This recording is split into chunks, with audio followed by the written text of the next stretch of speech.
At the Shangri-La Hotel, the 37th Singapore lecture. Distinguished members of the audience, it is with the same vision that we are pursuing the transformation of India. People are the purpose of our efforts, and they will be the power behind change. I do not judge the success of our efforts from the cold statistics of number, but from the warm glow of smile on the human faces. So, one set of our policies are to empower our people. The other set to create the conditions in which enterprise flourishes, opportunities expand, and the potential of our citizens are unlocked. So we are investing in our people through skill and education, special focus on the girl child education, financial inclusion, sustainable habitats, clean rivers and smart cities, and access to basic needs of all our citizens, from water and sanitation to power and housing.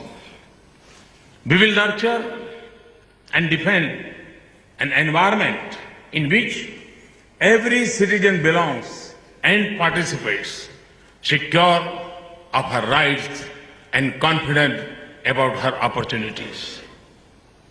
And we are creating opportunities by reforming our laws, regulations, policies, processes, and institutions.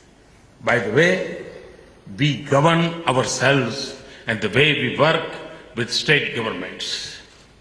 Together, with this software of change, we are also building the hardware of progress, next generation infrastructure, revived manufacturing, improved agriculture, easier trade and smarter services.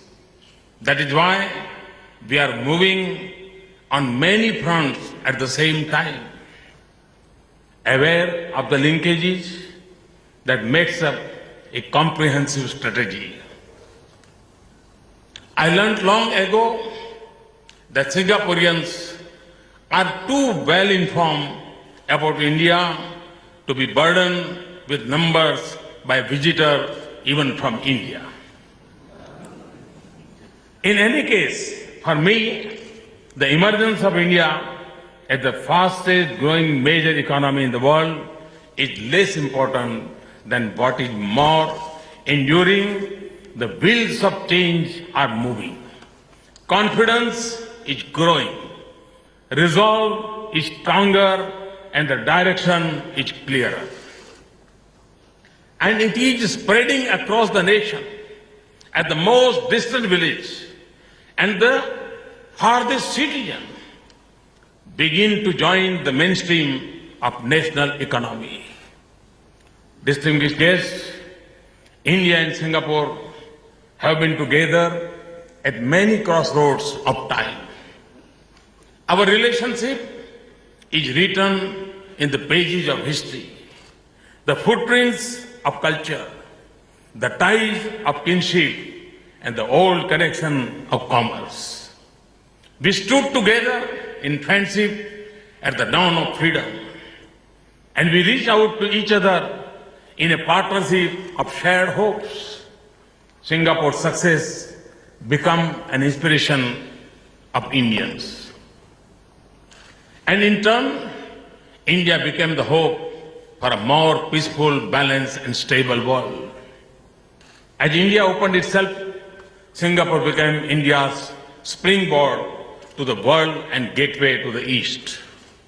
No one worked harder for it, and no deserves more credit for it than Emeritus Senior Minister Goh Chok Tong. He reconnected India to Singapore and the region. Today, Singapore is one of our most important partners in the world.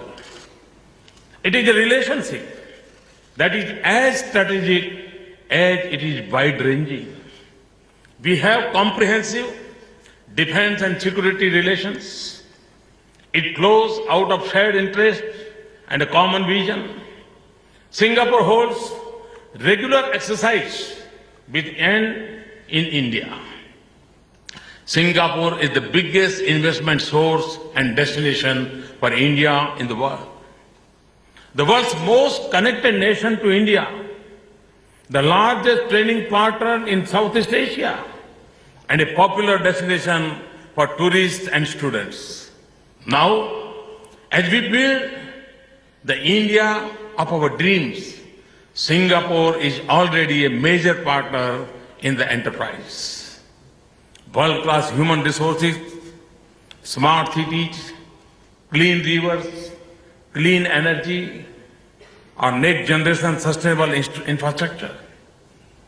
Starting from the first IT park in Bengaluru, it now includes the newest state capital in India, Amravati in Andhra Pradesh.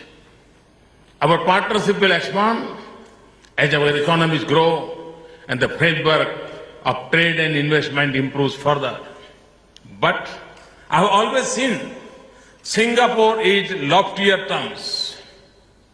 Singapore's success in overcoming odds leads me to seek a partnership that addresses the challenges of 21st century, from food and water to clean energy and sustainable habitats. And in many ways, Singapore will also influence the course of our region in this century. Mr. Prime Minister, distinguished members, this area covers the arc of Asia Pacific and Indian Ocean regions. However, we choose to define it. The underlying theme of connected histories and interconnected destinies stand out clearly.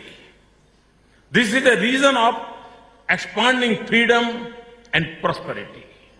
It is a home to two the most populous nations, some of the world's largest economies, and the world's most talented and hardworking people. Asia's re-emergence is the greatest phenomenon of our era. From the darkness of the middle of the last century, Japan led Asia's rise. It then extended to Southeast Asia, Korea, and China. And India is now the bright hope for sustaining Asian dynamism and prosperity. But this is also a region with many unsettled questions and unresolved disputes. Our competing claims and contested norms, of expanding military power and extending shadow of terrorism, and uncertainties on seas and vulnerability in cyberspace. The region is not an island in a vast ocean, but deeply connected and influenced by the world beyond. We are also a region of disparities within and between states, where the challenges of habitats, food and water remain, where our gifts of nature and wealth of traditions feel the pressure of rapid progress, and our agriculture and islands are threatened by climate change. Asia has seen some of this at different points of this history, but it has probably never been here before, and Asia is still finding a path through its multiple transitions to a peaceful, stable, and prosperous future. It is a journey that must succeed, and Singapore and India must work together to realize it. India's history has been inseparable from Asia. There were times when we turned inwards, and now as we reintegrated more closely with Asia, we are returning to history. We are retracking our ancient maritime and land routes with the natural instincts of an ancient relationship. And in the course of last 18 months, my government has engaged more with this region than any other in the world. From a new opening with Pacific Island nations, Australia and Mongolia, to more intense engagement with China, Japan, Korea, and ASEAN members, we have pursued our vision with purpose and vigor. India and China share a boundary and 5,000 years of continuous engagement. Monks and merchants have nurtured our ties and enriched our societies. It is a history reflected in the 7th century journey of Sven Sang that I have had the privilege of connecting. From my birthplace in Gujarat to Xi'an in China, where President Xi hosted me this May, we see it in our religious texts written in Sanskrit, Pali, and Chinese. In the letters of the past, exchanged with warmth and grace in India's famous Tenchui saris, and in Shinapatta, the Sanskrit name for skill. Nisagama manipamaga nipamaga sanipamani sapasa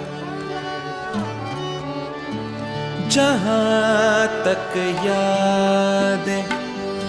याद आती रहेगी